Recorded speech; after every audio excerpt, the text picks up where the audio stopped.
Isang mapagpalang umaga po sa ating lahat.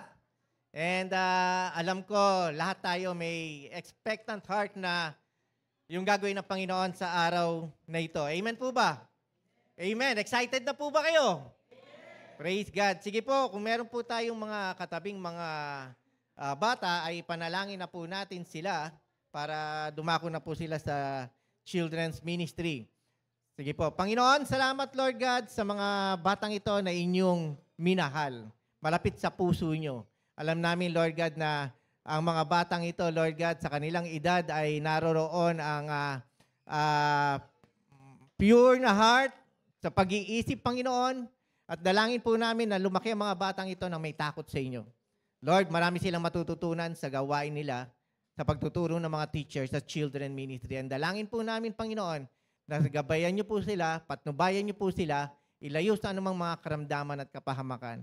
And we pray for healing right now kung sino man ang may mga karamdaman ng mga bata. Salamat po, Panginoon. And dalangin din po namin, O Diyos, na yung mga salita nyo na aming mapapakinggan sa umagang ito, we pray, Father God, na maluwalhati kayo, kayong maitaas. Lord, ang inyong mga salita ang siyang tumanim sa aming mga puso at isipan at ito'y maging buhay. Hindi lamang kami maging tagapakinig ng inyong mga salita, kundi maisagawa namin, Lord God, kung ano man yung aming matututunan. At lalabas kami, Lord, sa lugar na ito at pupunta sa kung saan sa mga lugar na dala-dala ang mga salita nyo. Salamat po, Panginoon, sa kalakasan na ibibigay nyo po sa amin. Ito po ang aming dalangin sa pangalan ni Jesus. Amen. Sige po, muli po natin palakpakan ng Panginoon. Praise God. Yung mga bata po, pwede na pong pumasok sa conference room. Bago po tayo dumako sa salita ng Panginoon, ay atin pong i-welcome yung mga bagong dalo sa ating gawain ngayong Sunday. Tinatawagan ko po si John Henry Franco.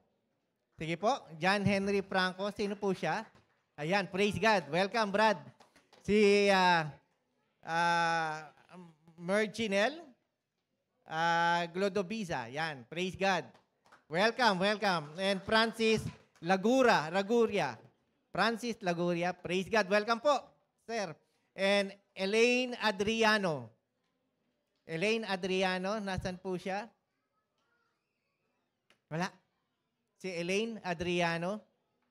Ay, praise God po. Welcome, welcome po. Welcome po sa, we pray na hindi po ito yung una na pagdalo nyo, kundi ito'y huling na pagdalo nyo, kundi ito yung una at sa mga susunod pa ng mga linggo na makakasama namin kayo. Amen po ba?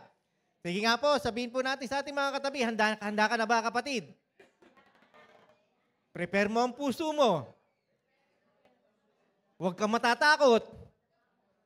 Tanggapin mo ang salita ng Panginoon. Amen. Praise God. Muli po natin palakpakan ng Panginoon. Hallelujah. Praise the Lord. So bago po ulit tayo dumako, ay baka makalimutan ko lang mamaya na i-announce, para po sa mga pastors ay meron po ulit tayong meeting after lunch. So magmi-meeting na po tayo after lunch. Kung meron po tayong mga hinahawakan, men and women's, at kung may young pro, ibilin nyo na lang po nyo muna sa mga members nyo kung sino yung mag-handle. So yung mga pastors po, right after ng lunch natin mamaya, ay may meeting po tayo sa office. Okay po, God bless. Alam nyo po ba, na kanina, nagulat ako, yung topic natin ngayong umagang ito, ay alam ko na naitapik ko na siya matagal na panahon. Ilang taon na. Sabi ni Hazel, sabi ni Noemi, anong topic mo ngayon? Ito yung topic ko. Wow, Daddy. Sabi niya, bakit? Mamaya na lang pagkatapos ng message mo. Bakit nga? Alam mo, yung topic mo is parang 3 times mo nang na-topic. Talaga? Ang nasa isip ko lang, parang pangalawa pa lang to eh. Hinahanap ko yung una. Ako pa nga nag-edit eh, sabi ni Hazel. Praise God. So, ang topic natin ngayon is all about, sige po, be still and know that I am God 3.0. Pangatlo na pala. Praise God. Alam mo, sabi ni Noemi, okay lang yan. Kasi, iba naman yung atake ng salita ng Panginoon. Amen po ba? Sabi ko nga po sa inyo, ang isang verse, halimbawa, John 3:16, for God so loved the world that He gave His only begotten Son. Marami kang topic na may ibabahagi sa verse na yon. Amen? Handa na po ba tayo? Ano po ba ibig sabihin ng be still? The word, etong ano na to, be still, pinalaki ko na nga eh. Saka yung I am God.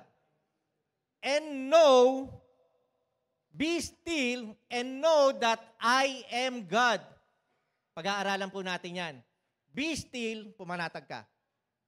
Stay put ka lang. Saan ka man naroroon. Sabi mo sa katabi mo, huwag kang gagalaw. Pero pwede ka huminga. Di ba? Kumbaga, stay put ka lang. Kapag medyo meron ka iniisip, meron ka mga alalahanin, easy ka lang.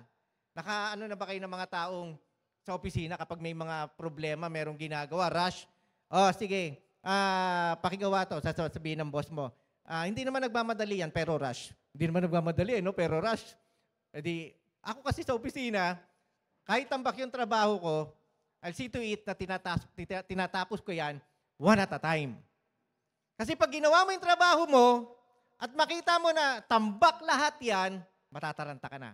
Amen.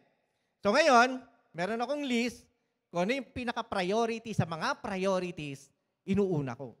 Lalo na kung may deadline. Amen. Para hindi ka mataranta.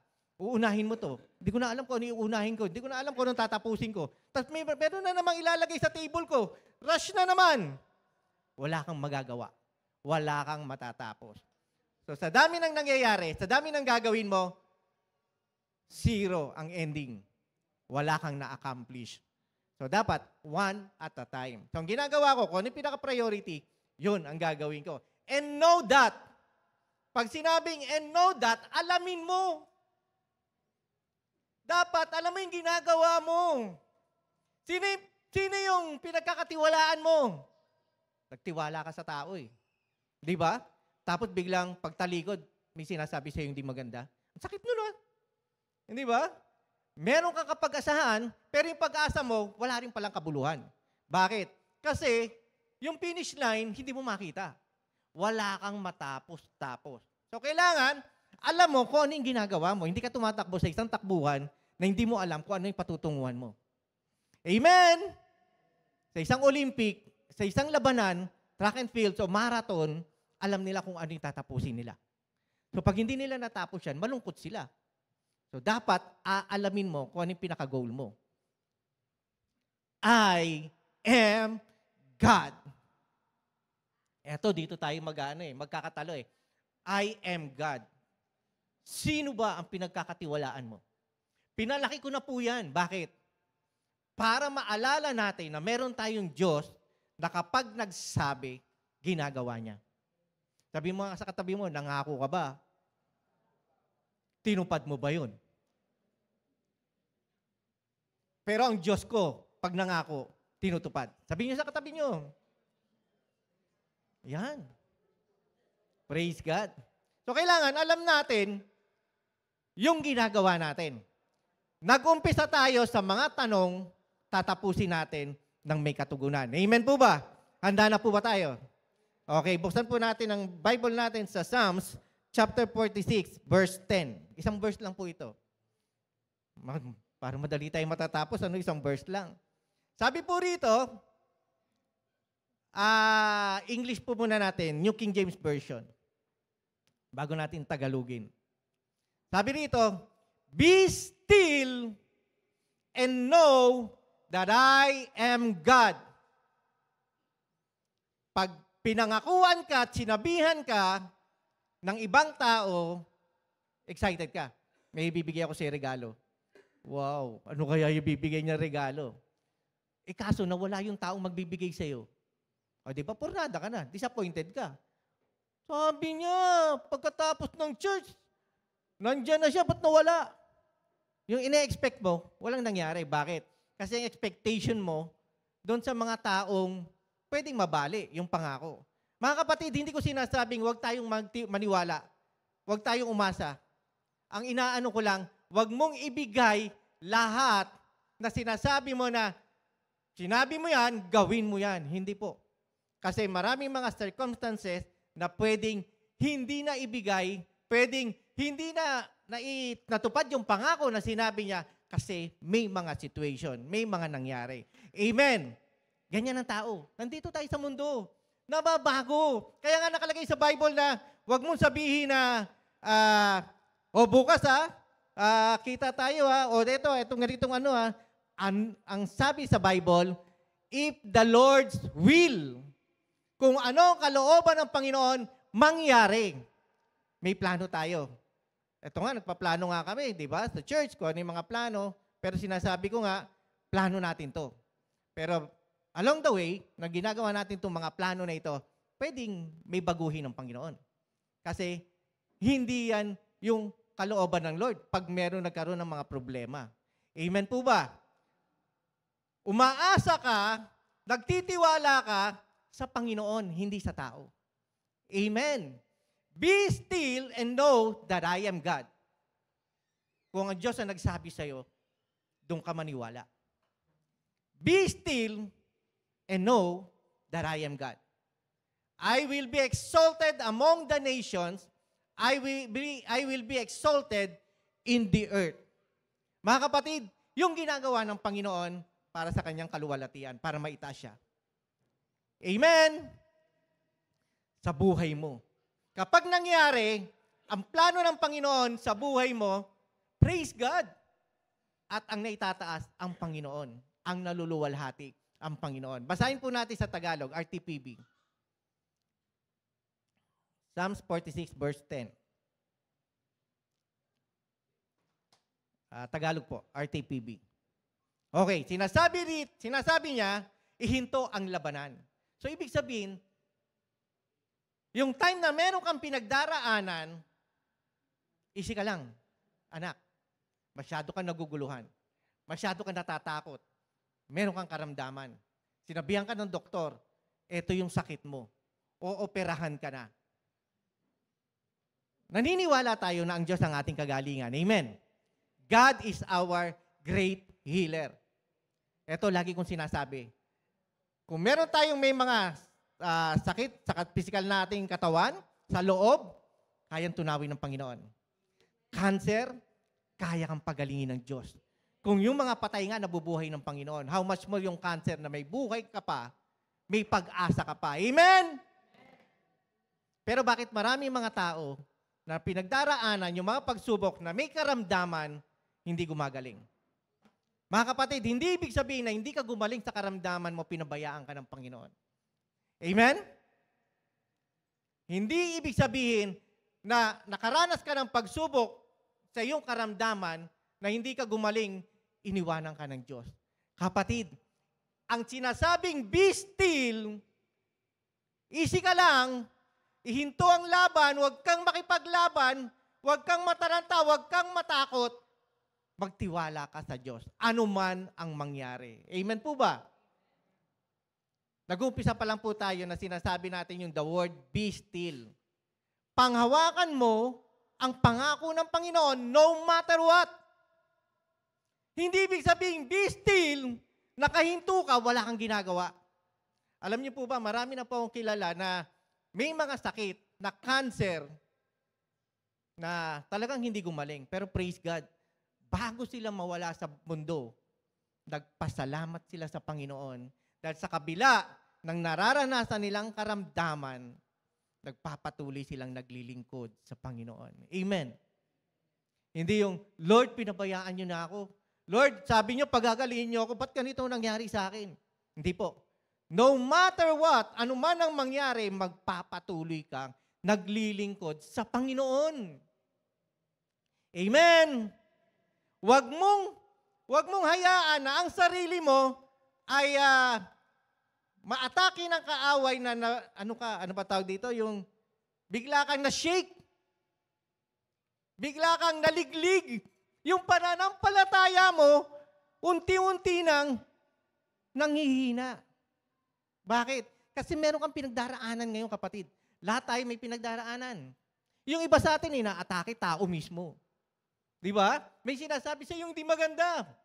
May naka-experience na ba sa inyo rito na pinost ka sa Facebook? Tagal na ng utang mo, hindi ka pa nagbabayad. Wala nga alam pangalan, pero ikaw ang pinapatamaan. Hindi ba? Alam mo yun eh.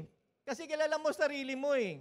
Alam mo, naalala ko. Alam mo, mga kapatid, totoo talaga yung kapag yung nakarinig ka ng message na salita ng Panginoon, kahit hindi ikaw yung sinasabing pangalan, pag tinamaan ka, ang sakit. Naranasan ko po yan kahapon eh. Alam mo, pinopromote ko couples ministry. Nakaka-bless po. Ang ganda ng mga topic. Ito sinabi ko to kahapon. Sabi ko, sapul ako sa topic Hindi ako galit dun sa mga nagbigay ng message na mag-asawa pero gusto ko na mag-walk out. sabi ko, gusto ko na mag-walk out. Habang nagsasalita sila, gusto ko nang lumabas ng pintuan, ng kwarto. Dahil sabi ko, grabe, sapul ako, tamang-tama ako. Talagang tinamaan ako doon. Ganun pala yung nararamdaman na kahit hindi ikaw ang binabanggit na pangalan, ikaw yun. Ito yung ginagawa mo, ganyan ka. Gusto ko na umalis kasi sapul na ako. So ganun pala yun, Kapag may nangyayari sa buhay natin, napakasakit. Ang dami natin pinagdaraanan. Kapag alam mong merong mga situation sa buhay mo, wala kang gagawin kundi magtiwala sa Panginoon. Kaya lang, kapag sa panahon na ikaw ay naliliglig, nawawala yung tiwala mo sa Diyos Umaasa ka na may gagawin ng Panginoon sa iyo, pero bakit nagpapatuloy pa rin silang tinitira ako sa Facebook? Ba't nagpapatuloy pa rin sila na kapag nakatalikod ako, may sinasabi sa akin? Amen! Kaya ngayon, yung pananampalataya mo, naliliglig talaga. Alam niyo po ba yung yung strainer? O di ba kapag meron ka sinasala, halimbawa doon sa mga construction worker, di ba merong pansala na ganyan sa buhangin. So yung pino, nalalaglag. Ang naiiwan doon sa pansala, yung mga bato. Kahit maliliit pa yan, kung medyo hindi kasya sa butas ng strainer, may iiwan yan doon at yun ang itatapon. Pag nililiglig tayo, inaayos ng Panginoon yung buhay mo. Naniniwala ako, wala sa Bible na sinabi ng Diyos na aalisin ko yung problema mo. Ang sabi sa Bible, sa panahon na may problema ka, nandito ako, hindi kita pababayaan, hindi kita iiwan. Sasamahan kita. Magkakaroon ng way para malagpasan mo yung mga pagsubok na iyong pinagdaraanan. Palalakasin kita. Amen! Palakpakan natin ang Panginoon. Hindi niya sinabi, natatatag ka sa pananampalataya mo pag tinanggal ko na, ay, anak, may problema ka, sige, tatanggalin ko na yan. Hindi. Alam niyo po ba yung kagalingan na binibigay sa atin ng Panginoon? Hindi ka basta pinagaling ng Lord. Hinahayaan kanyang manampalataya, magtiwala sa Kanya. Amen! Kung may pananampalataya ka, umasa ka sa Diyos. Sa iba't ibang paraan ng kagalingan, gagawin ng Panginoon yan sa buhay mo. Eh, ang Panginoon nga, ang daming ginawang kagalingan sa mga tao na yung bulag, kumuha lang siya ng, sa lupa at ipinahid doon sa mga mata at gumaling. Dumura siya, ipinahid doon sa may mga sakaramdaman, gumaling. Pinapunta siya sa isang lugar, pumunta ka dito, maghilamos ka, magugas ka, at pagdating doon, gumaling. So merong mga kapamaraanan na sinasabi ang Panginoon sa iba't ibang sitwasyon, gumaling yung tao. Bakit? Kasi sumunod siya sa kalooban ng Lord. Nagtiwala, nanampalataya na nung sinabi ng Panginoon, Lord, gagawin ko, susundin ko ang kalooban mo. Amen! Amen! So kung di ka magtitiwala, kung di ka mananangan sa Diyos, hindi mangyayari yung gusto ng Panginoon sa buhay mo. Ang ibig pong sabihin, it doesn't mean inaction. Wala kang gagawin. Wala na akong gagawin. Bahala si Lord. Talaga? Be still? Oo. Hindi ako hindi ako gagalaw, hindi ako kikilos. No. Meron tayong gagawin habang ikaw ay panatag sa panahon na may mga problema kang pinagdaraanan. Amen! Biri mo, gulong-gulo na yung pamilya mo, pero may kapayapaan ka, nakakangiti ka, masaya ka, sinisiraan ka na ng mga tao, hirap ka na, wala kang pambayad sa katapusan. Di ba? Ang daming nangyayari sa iyo, pero magtitiwala ka na may gagawin ng Lord. Nananampalataya ka na may gagawin ng Lord at malalagpasan mo yung mga pagsubok na pinagdaraanan mo. We should trust Him in His sovereignty. Kailangan magtiwala tayo dahil kaya ng Diyos ang lahat ng bagay. Magagawa ng Diyos ang lahat ng bagay sa mga taong nagtitiwala. Amen! Sabi po sa John chapter 5, verse 17. John chapter 5, verse 17. Sino pa nagtitiwala sa Panginoon dito? Amen. Panginoon ng buhay mo, hindi Panginoon, Kasi kapag daw tayo ay lagi nananalangin tungkol sa mga gusto nating mangyari, instead na Panginoon ang tinatawag mo, Lord, Panginoon, pengin yan, pengin ni Re, di ba? O hindi na Panginoon, Panginoon na yan. John chapter 5 verse 17, ngunit sinabi sa kanila ni Jesus, ang aking Ama ay patuloy na gumagawa hanggang ngayon at gayon din ako. So ibig sabihin, laging gumagalaw ang Panginoon sa buhay mo. Kaya wag mong sasabihin na pinabayaan ka ng Diyos. Amen! Naalala niyo yung kantang Waymaker? Yung pagdating sa bridge, sabi rito, even when I don't see it, you're working. Even when I don't feel it, you're working. You never stop. You never stop working. Even pakiramdam mo, walang nangyayari. Parang hindi kumikilos si Lord. Parang walang ginagawa ang Panginoon. Meron. Amen. Kasi hindi siya tumitigil ng paggalaw at pagkilos mo sa buhay mo hanggat hindi mo natututunan na magtiwala sa Diyos. Amen po ba? Ang sabi po rito sa Exodus chapter 14, verse 13 to 14, alam niyo po, naitackle ko po ito last 2 weeks ago. Naaalala niyo yung topic natin regarding wilderness? Di ba? Sa panahon na may pinagdaraanan ka, yung wilderness ng buhay mo, pinarana sa iyo yung kawalan, hopeless ka na helpless ka na, hindi mo na alam kung ano magiging solusyon sa mga problemang pinagdaraanan mo pero magtitiwala ka sa Panginoon. So ano yung wilderness eh? Sabi dito sa 1 Samuel, sa Exodus chapter 14, verse 13 to 14, uulitin ko lang po sa inyo. Sabi rito, sumagot si Moises, lakasan nyo ang inyong loob. Huwag kayong matatakot. Tingnan na lang ninyo kung paano kayo ililigtas ngayon ni Yahweh. Hindi na ninyo muling makikita ang mga Ehipsyong yan. Sino may mga pinagdaraan ng pagsubok dito? Sino nakakaranas ng mga problema rito? Wala, konti lang. Praise God sa mga taong hindi nagtaas na wala kayong problema. Ulitin ko, sino po ang may mga problema pinagdaraanan dito? Yes. Aminin natin sa Diyos, talaga noon meron. Huwag tayong mahiya. Ako nga, kung pwede, taas ko talagang buong ano ko Dahil marami tayong mga pagsubok na pinagdaraanan di ba? Sabi ko nga sa inyo kahapon, nung tinamaan ako doon sa topic namin sa couples ang dami kong pagkukulang. Ang dami kong kailangan dapat ayusin sa buhay ko. So, ganoon din tayo. Marami tayong dapat ayusin sa buhay natin. Sabi rito, huwag ka matakot. Magtiwala ka sa Diyos. Manangan ka sa Kanya. Kung ano yung mga problemang nakikita mo ngayon, pinagdaraanan mo ngayon, malalagpasan mo yan, hindi mo na siya muling makikita pa. Amen. Bakit pag meron tayong mga problema paulit-ulit lang? Ibig sabihin, hindi ka patapos. Hindi mo nalagpasan yung problema na may katagumpayan.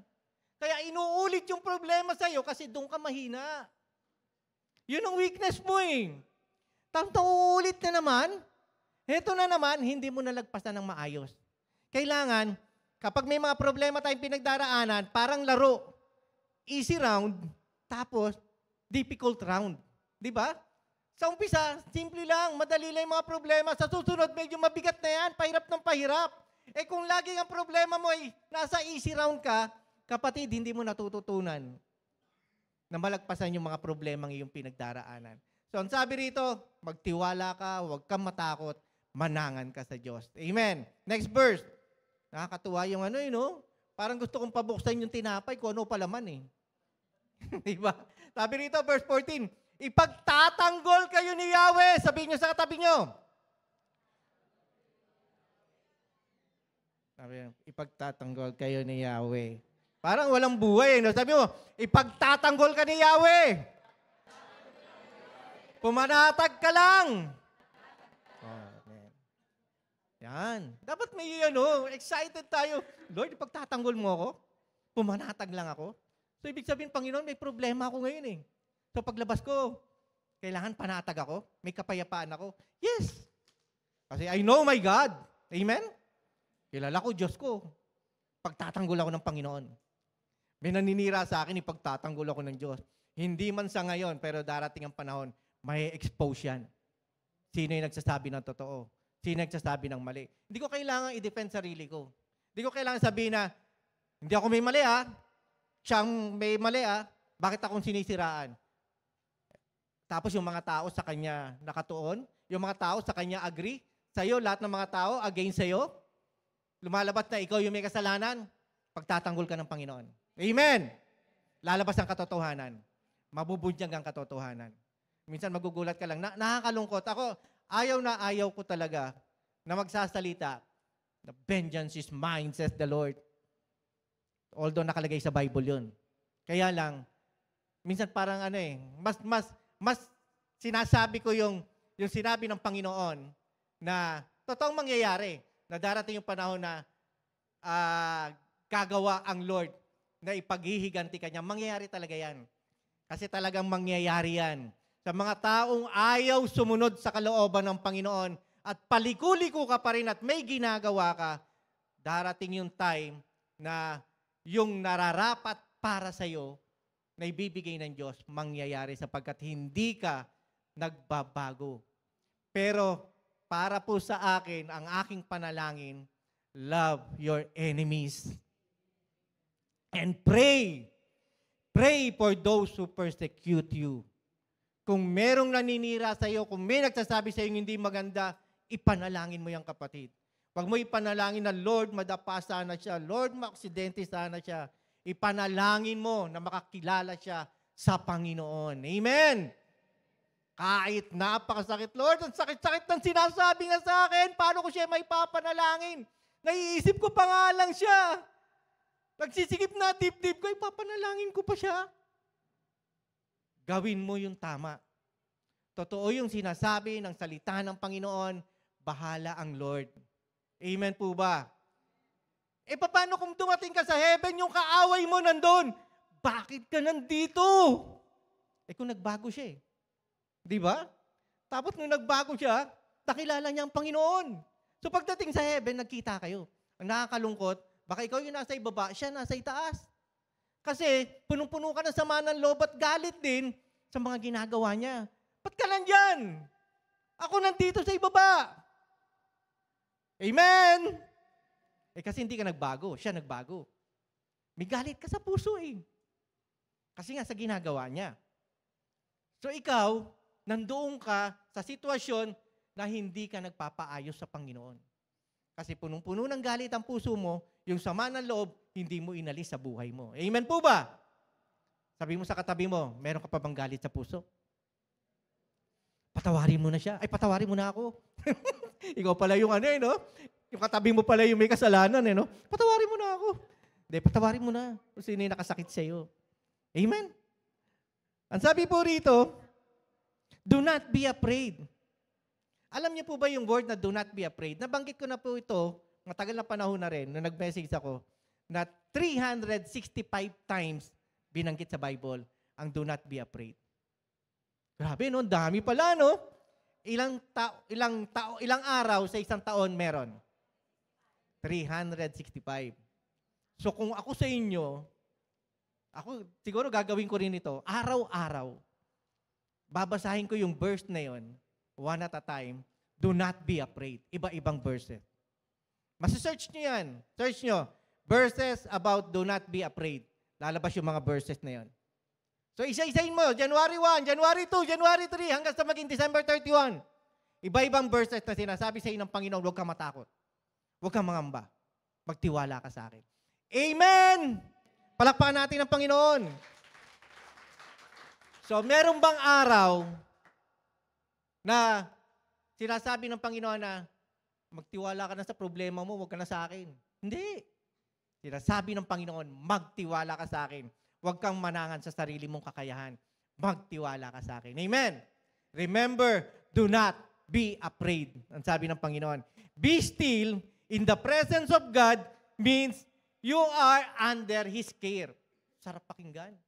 So, ibig sabihin, sa panahon na ikaw ay namumblema at kailangan kong maging kampante, alam ko sa presence ni Lord, sa kamay ng Panginoon, inaalagaan niya ako.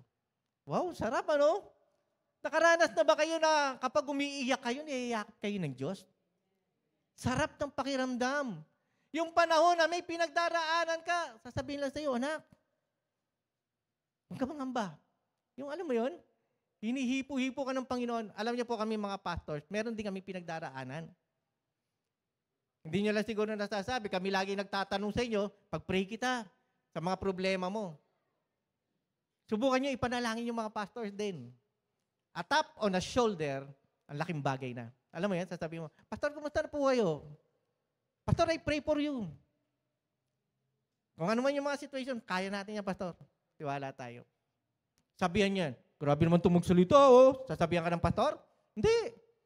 Pagpapasalamat pa yan. At nakakatuwa na may mga taong concern sa mga lingkod ng Panginoon. Amen. Kapatid, pare-pareho tayong mga tao. May pinagdaraanan tayo. Iba-iba lang yung mga situation na ating nararanasan. Kung kayo, kailangan nyo ng panalangin, kailangan din namin ng panalangin. Iba-iba nga lang ng pinapagawa ang Panginoon sa atin, pero lahat tayo, isa lang ang ating pinagtitiwalaan. Amen! Isa lang ang ating inaasahan. Yung Diyos na nagsabing, be still and know that I am God. Hindi po yan sa inyo lang. Maging sa akin, buhay na buhay ito. David, anak, kalma lang. Maging kampante ka lang. Magtiwala ka sa akin. Kung may nangyayari sa'yo, focus your eyes sa akin. Kung mga nakikita mo itong situation na to, medyo mahirap, may mga problema, tumingin ka sa akin. Amen! Ang sarap na sinasabihan ka ng Panginoon, magtiwala ka sa akin, akong bahala sa iyo. So, ibig sabihin, sa presence ng Panginoon, yung pag-aaruga, laging nandyan. Number 1, siya yung aking comfort. Sulat natin para maalala natin. Siya yung, alam mo yon, yung sa panahon na ang hirap-hirap ng situation mo, may comfort. Pag sinabing may comfort, di ba, minsan tayo, parang nasa comfort zone tayo lagi. Ayaw natin lumabas sa comfort zone natin. Dito na lang po ako. Minsan, nasa yung comfort zone mo rito, ay, okay na po sa akin na umaatin-attend lang. Okay na po sa akin yung ganito. Kaya nga nangyayari, kung ganyan lang ang situation mo, pagdating ng Monday to Saturday, ang dami mo pagsubok. Kasi okay ka lang pag Sunday. Pero yung comfort na sinasabi ng Panginoon sa presence ng Lord, sa kabila ng problema, hindi mo mararamdaman na ikaw ay iniwan ng Diyos. Amen? Sabi po rito sa Psalms chapter 23 verse 2. Psalms chapter 23 verse 2.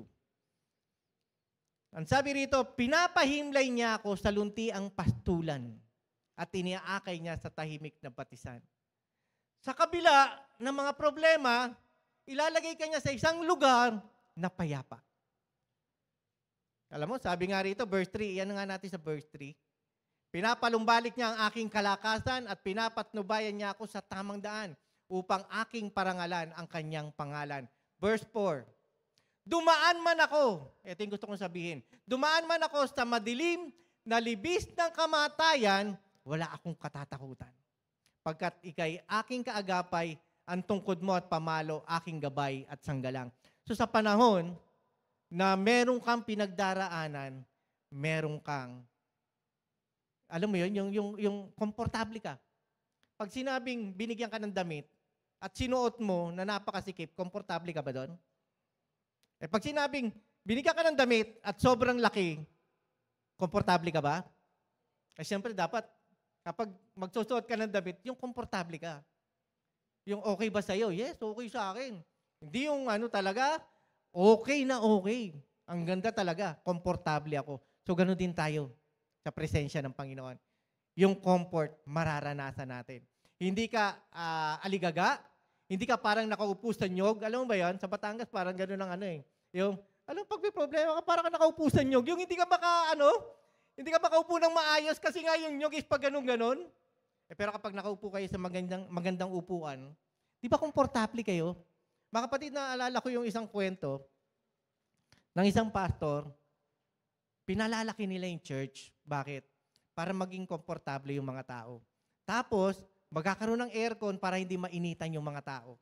So, yung may mga situation dyan na para gawa natin ng paraan para maging maayos ang mga tao. Bakit? Kasi gusto ng mga naglilingkod sa Panginoon o yung mga leaders na maging komportable ang mga tao. Kapatid, physical lang yan.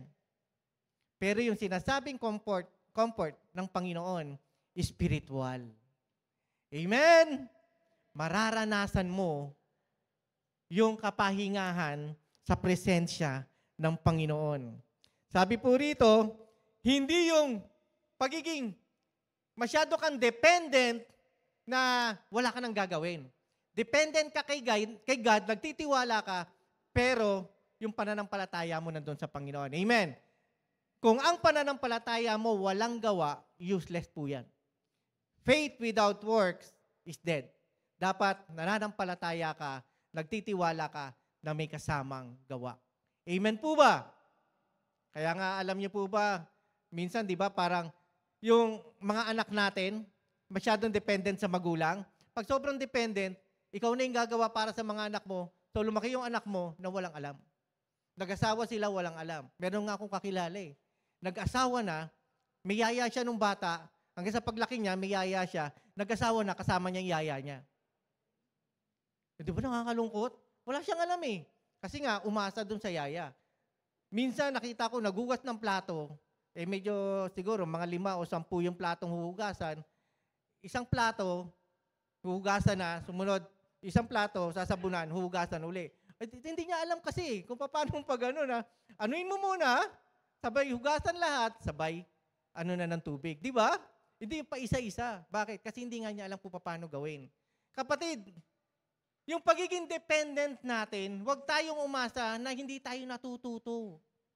Yung mga iba namang mga anak natin, sobrang independent, na sinasabihan mo na, ina-advisean mo na, hindi na nakikinig sa'yo. Independent na ako eh. Ako na gagawa sa sarili ko. Hindi po ganun. Dependent ka sa Diyos, nagtitiwala ka, yung pananampalataya mo, inaasa mo sa Panginoon. Amen po ba? Ano man ang mangyari, sa Lord ako maglilingkod. Hindi sa tao. Kung may mga situation akong pinagdaraanan, hindi ako mapopokus sa inyo. Papokus ako sa Panginoon. Pero check nyo sarili nyo, baka mamaya, merong nababanggit ang mga tao sa inyo, talagang may problema nga kayo. Check natin, baka mamaya may dapat ayusin sa buhay mo, kaya ganon. Amen po ba? Pero syempre, napakasarap na kinokorek ka ng maayos at may pag-ibig. Hindi yung ipapahiya ka sa harap ng mga tao. Uy, kapatid, mali ang ginagawa mo ah. Parang wala ka na sa, sa salita ng Panginoon ah. Tapos kaharap yung mga ibang tao. Siyempre, mapapahiya ka naman. Mas maganda na kausapin mo muna siya. Ipanalangin mo siya. I-correct mo siya ng maayos. Hindi yung ipapahiya mo siya o i-down mo siya. Bakit? Anong purpose mo? Anong reason mo? Bakit gusto mong i-down siya? Ikukwento mo sa iba? Anong reason mo? Ipapahiya mo siya? Anong reason mo? Ikaw ang gusto mong maitaas? Ibaba siya? Di ba? Ngayon kung wala ka sa isip na gano'n, na sinisiraan siya, na i-down siya, i-correct mo siya ng maayos at tama. Sapagkat ganun ka rin na may inaayos ang Panginoon sa iyo. Amen po ba? Sabi po rito,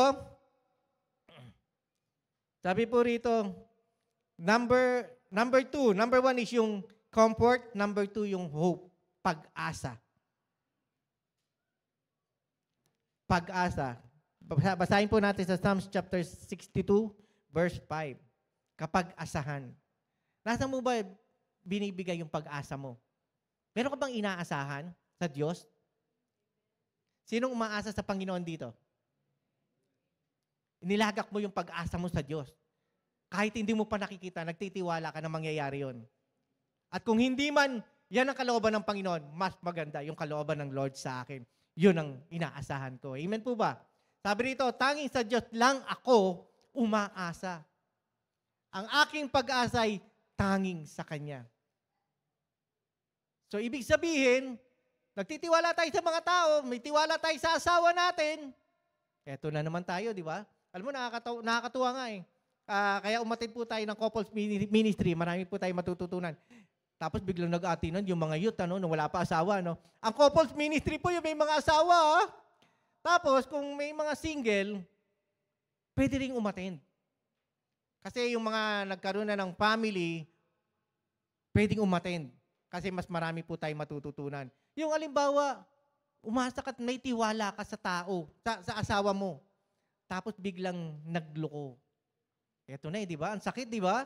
Tapos yung babae, paano siya magtitiwala pa doon sa lalaki? Nagloko na nga. Tapos humingi ng tawad yung lalaki. Doon mo makikita kung paano na talagang pinatawad mo yung asawa mo sa kabila ng mga kasalanan na ginawa niya. Mga kapatid, maraming mga situation na sa mga mag-aasawa na naghihiwalay. Totoo naman. Di ba? Kawalan ng tiwala. Pero kung aasa tayo sa Panginoon, yung mga sirang pamilya, yung mga sirang relasyon, walang imposible sa Panginoon, aayusin ng Diyos yan. Amen! Pero syempre, case to case pa rin, dahil merong mga relationship na, paano kung battered ka na? Battered wife? Battered husband? Paano kung may mga nangyayari na? Paano yung pastor? Pipilitin po ba yung relationship namin? Meron na siyang ibang mga anak, meron na mga pamilya. Case-to-case basis po mga kapatid. Hindi ko sinasabi na gawin yung lahat para mangyari yung dahil kasi kayo mag-asawa. Pero totoo yung nakalagay sa Bible na alagaan at ingatan nyo yung relationship nyo. Walang makakapaghiwalay sa inyo. Pinagsama kayo ng Panginoon. Ngayon, sa ngayon mga kapatid, ang mga kabataan, hindi ganyan ang pananaw. Di ba? Ano muna tayo? Kailan may mangyari sa atin bago natin malaman compatible tayo. Nakakalungkot, di ba? Kailangan may mangyari muna bago malaman na sila talaga para sa isa't isa. Hindi po yan ang nakalagay sa Bible.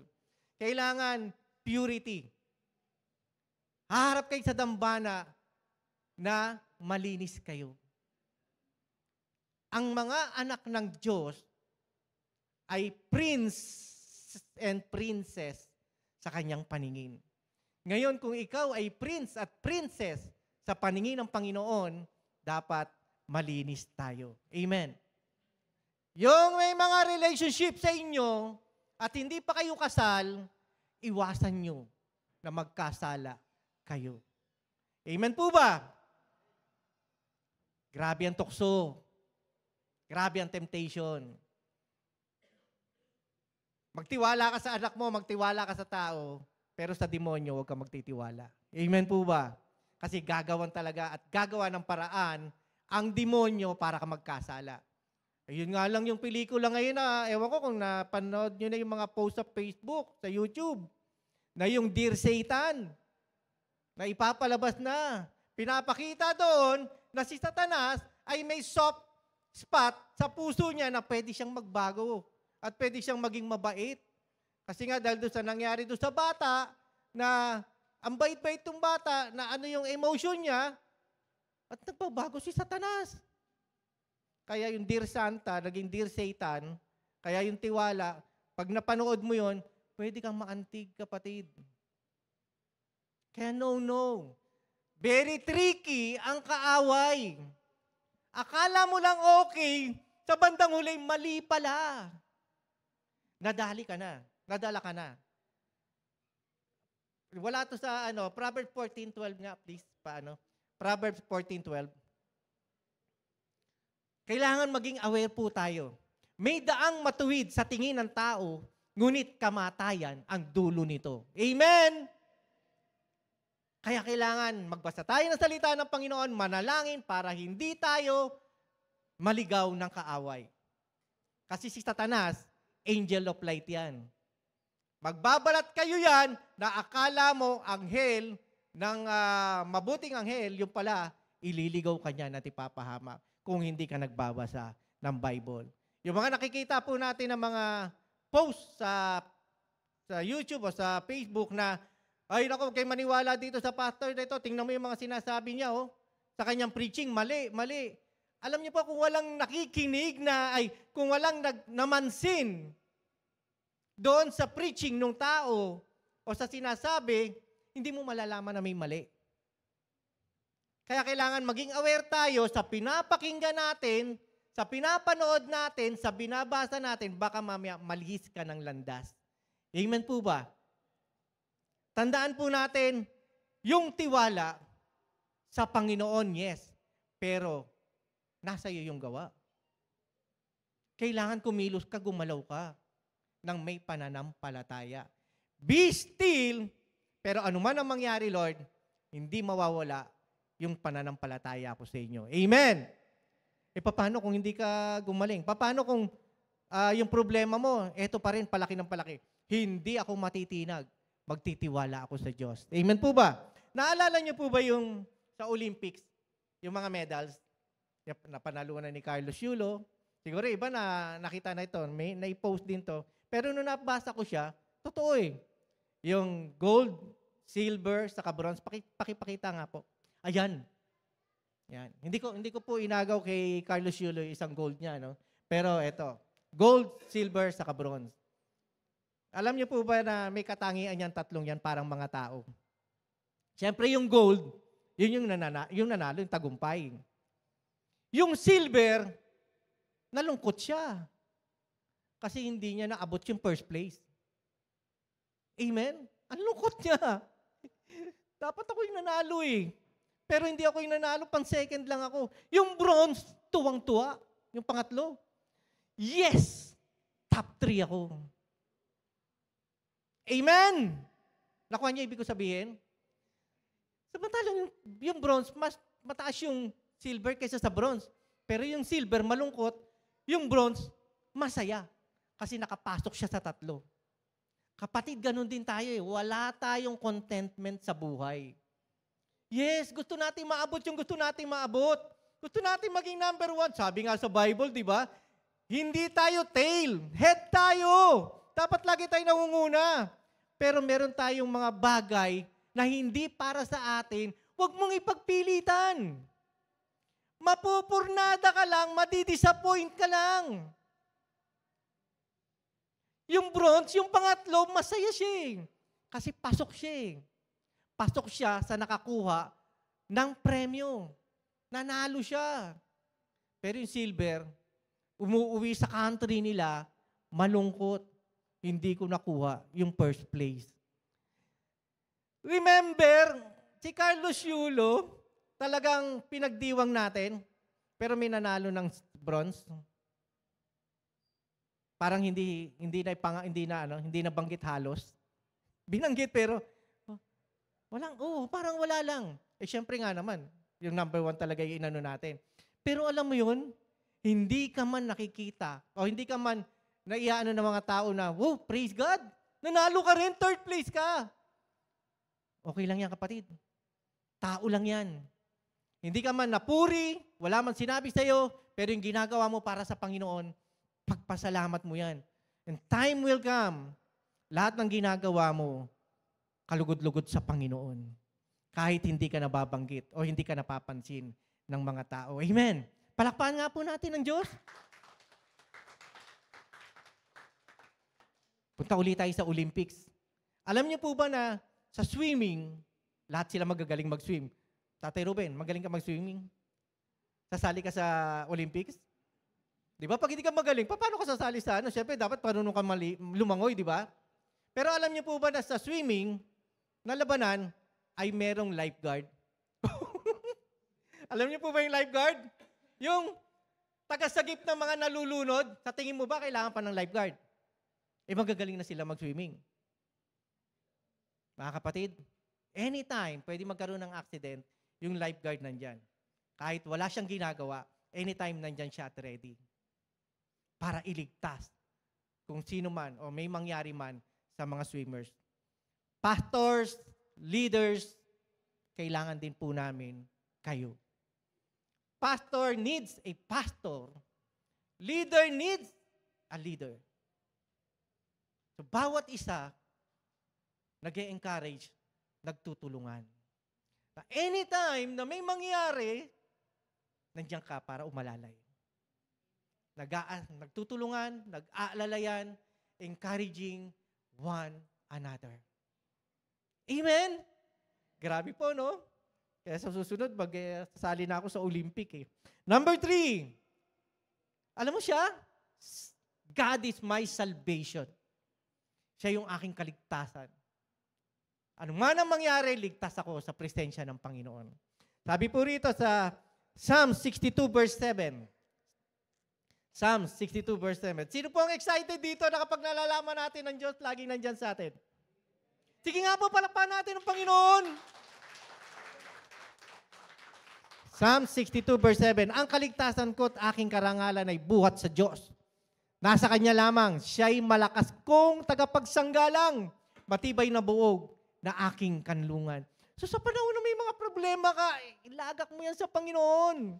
Kaligtasan mo, Panginoon, sa Kanya mo lang mararanasan yung kaligtasan sa panahon na meron kang pinagdaraanan. Amen!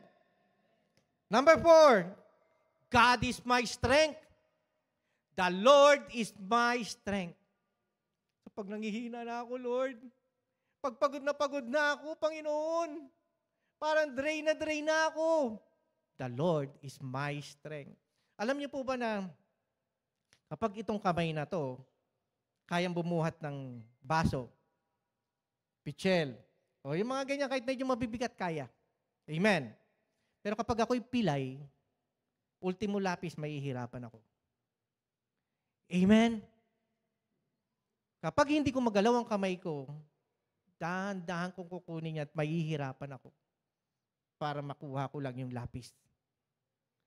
So sa panahon na ikaw ay hinang-hina, kailangan mo ng alalay, kalakasan mo galing sa Panginoon. Hindi mo man kaya, pero kaya ni Lord. Tutulungan ka niya. May problema ka sa anak mo? Nabubulakbol siya, napapariwara siya, may magagawa ang panalangin. Asawa mo, nagloloko? Sumakabilang bahay? Hindi sumakabilang buhay, sumakabilang bahay? May magagawa ang Panginoon sa panalangin. Siya yung kaligtasan natin sa panahon na tayo ay inaatake na ng kaaway. Number 5, the Lord is my light. The Lord is my light. Siya yung aking liwanag sa panahon ng kadiliman ng buhay na pinagdaraanan ko. Isa sa mga nararanasan ng mga tao ang mawalan ng mahal sa buhay. Na parang pakiramdam mo ang dilim ng paligid. Masaya ka. Meron nga akong kilalang pastor Uncle ni Noemi. Malaking church ang hinahawakan niya. Dito sa Pilipinas, sa US, meron siya hinahawakan. Pero nung time na namatay yung asawa niya, pastor siya, yung comfort hindi niya maano. Yung liwanag hindi niya makita. Ang dami nag-e-encourage sa kanyang mga kapatiran, kanyang mga members. Pastor, nandito lang po kami, ano man ang mangyari. Alam ko, kaya nyo yan. Yes, na-encourage siya. Pero pagdating ng bahay, pagdating ng bahay at siya na lang, walang ibang makakapagbigay sa kanya ng kalakasan, kundi ang Panginoon. Wala na yung mga kapatiran, wala na yung mga taong nag-e-encourage sa kanya, ang Panginoon na lang ang nagbibigay kalakasan. The Lord is my light. The Lord is my strength. The Lord is my comfort. The Lord is my hope. Sabi rito sa 1 John 1:5. 1 John 1:5. Ito ang aming narinig sa kanyang anak at ipinapahayag namin sa inyo. Ang Diyos ay ilaw at walang anumang kadiliman sa Kanya. Amen? Kaya nagsasabing, di ba nakakalungkot, di ba? Na si Yahweh ay kadiliman. Alam niyo po, maraming mga pangalan na itinaguri sa ating Panginoon, pero siya pa rin yung the most high God. Siya yung Diyos.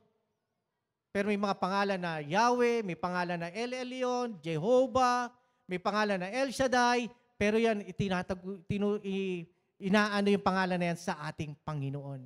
Amen po ba? At may mga meaning po yan. Alam niyo po ba na kailangan natin ng kadiliman? Bakit? Para makita natin ang liwanag. Grabe, no? Pag maliwanag, nasaan ang dilim dito? Medyo madilim lang sa ibang sulok.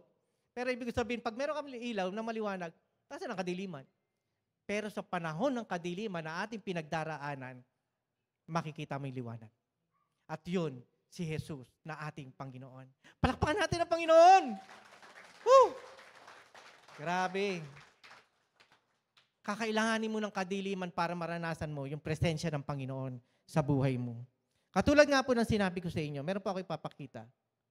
Number 6, God is my everything. The Lord is my everything. Siya ang lahat-lahat sa akin. Wala na akong hihilingin pa. Amen po ba?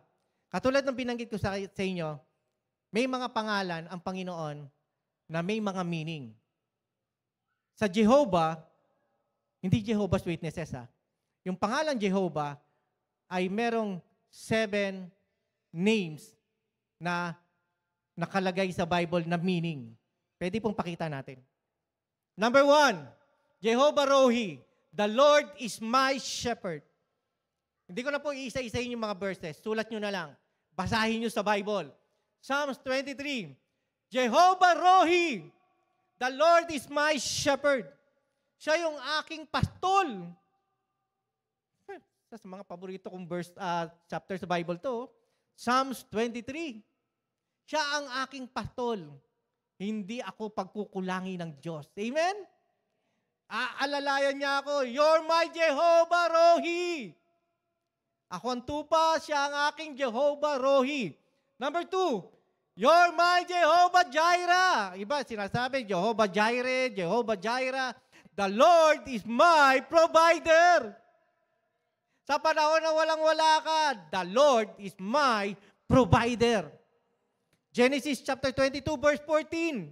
Basahin nyo na lang po yan sa Bible. Sinasabi yan, the Lord will provide. The Lord is my provider. Ang dami na po nag-testify dito mga kapatiran at yung mga hindi pa nagte-testify, hindi kayo pinabayaan ng Diyos.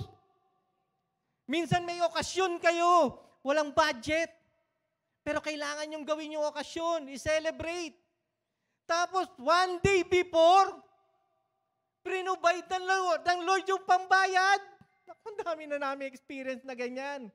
Never na nagkaroon kami ng pondo para i-celebrate yung dedication ng anak namin, yung birthday nila, nag-pray kami, Lord, etong month na to, ipapadedicate na po namin ang anak namin. Wala kaming budget, pero hindi kami matatakot. Kayo po ang magpo-provide. Amen?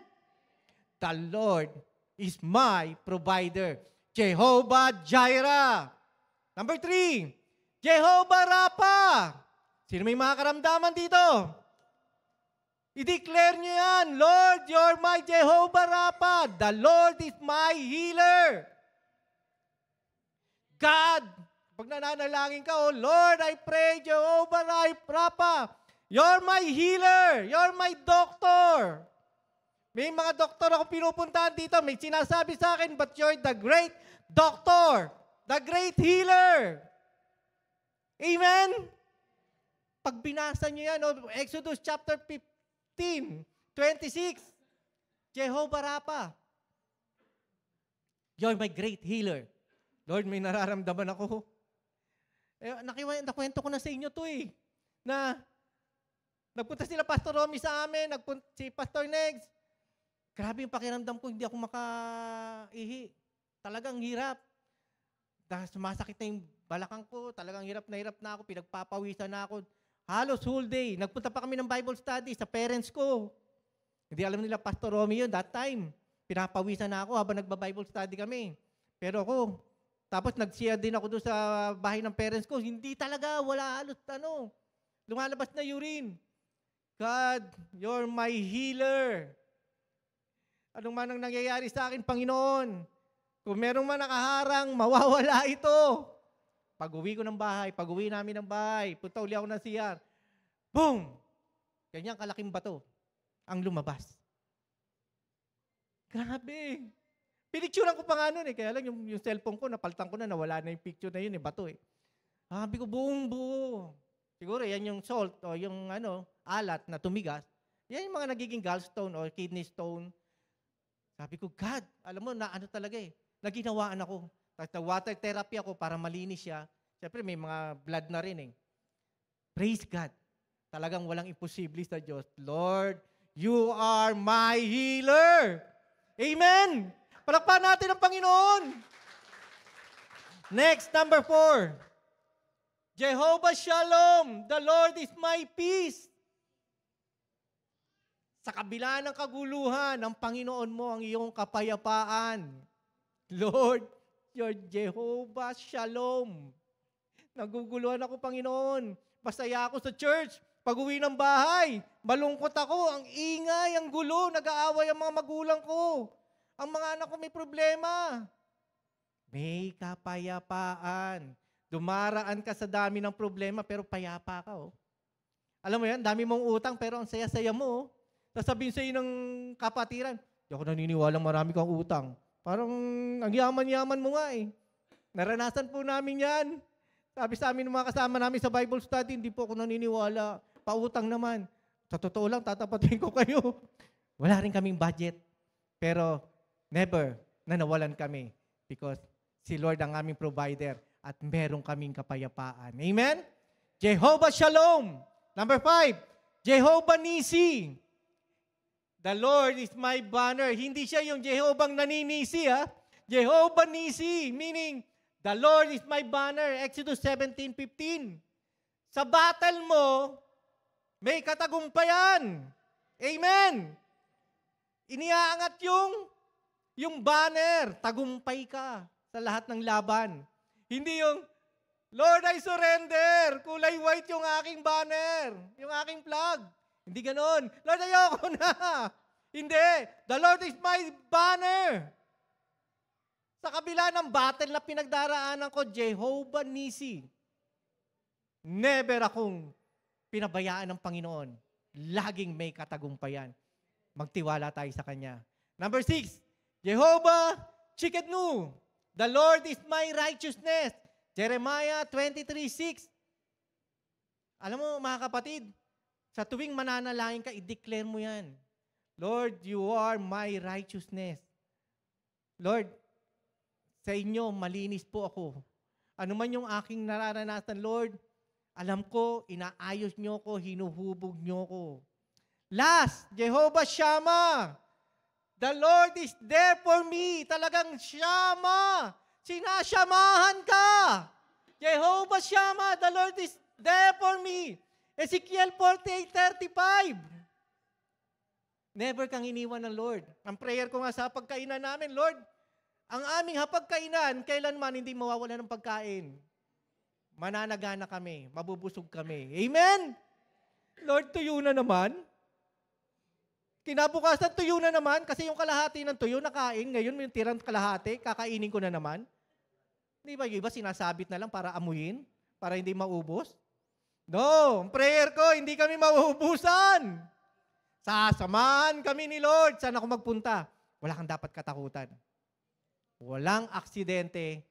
Ako, sa totoo lang, marami kami mga muntik ng maaksidente. Ilang beses kami nagbabiyahe, pero iniingatan kami ng Panginoon. Sapagkat lagi namin siyang kasama. Amen. Jehovah Shammah. Sarap ng pangalang ilagay sa ano, no? Anong pangalan mo? Shammah. Shammah. Shammah ka na.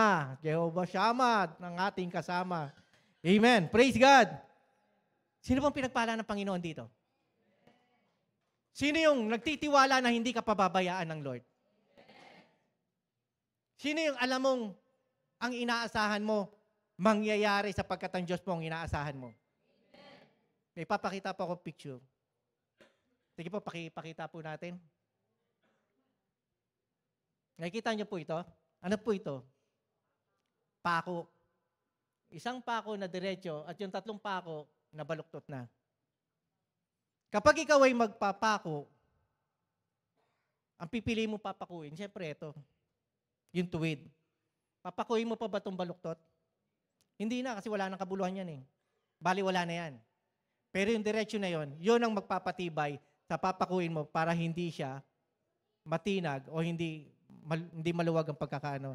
Kapatid, ano ibig sabihin dito? Akala nung tatlo, masaya na sila kasi hindi sila napapako, napupukpok ng hammer. Ito malungkot, diretso siya, pero may silbi siya. Kapatid, madalas, pinupukpok tayo ng Panginoon para ka matuto. Tinatapik ka ng Diyos, baka nakakalimutan mo na siya. Baka mamaya, sarili mo na lang. yung iniisip mo, yung ginagawa mo sa buhay mo. Nakakalimutan mo na ang Panginoon. Pero ikaw, hindi ka kinalimutan ng Diyos. Gumagawa siya ng paraan para bumalik ka sa Kanya. Meron kang nararanasan, hindi ibig sabihin nandiyan ka sa dilim na yung pinagdaraanan o wilderness na nararanasan mo, pinabayaan ka ng Lord. Hindi po totoo yan. Kasi nungalingan ng kaaway, nasasabihin niyang, wala na ang Diyos sa iyo. Kaya lang kung ikaw mismo ang lumayo sa Panginoon, totoong mawawala ang presensya ng Panginoon sa buhay mo. Pero itong sinasabi ko, kapatid, ikaw yung pako na napupukpok dahil may silbi ka. Kaya yung kanina sinasabi ko sa inyo, sino dito may mga problema? Kung hindi ka nagtaas ng kamay, siguro maraming natuwa sa iyo kasi wala kang problema. Kapatid, nalulungkot ako na wala kang problema. Kasi pinabayaan ka na ng dyablo. Dahil okay ka na eh. Kasi yung ginagawa mo, alam ng dyablo na palpak na. Pero kung ikaw ay nagtitiwala sa Diyos at sumusunod sa kalooban ng Panginoon, gagawa at gagawa ng kaaway, bibigyan ka ng problema na matindi hanggang sa sumuko ka. Niyuyurakan ka na. Tinatapak-tapakan ka na. Minumudmud na yung mukha mo sa floor. Hanggang sa umayaw ka at bumitaw. Pero kung tayo ay nagpapaayos sa Panginoon, napakalaki ng silbi mo sa Kanyang kaharian. Hindi ka man napapansin ng ibang tao, pero ang Diyos never kang pinabayaan. Palakpan po natin ang Panginoon. Merong isang kwento na nag-perform siya sa harapan.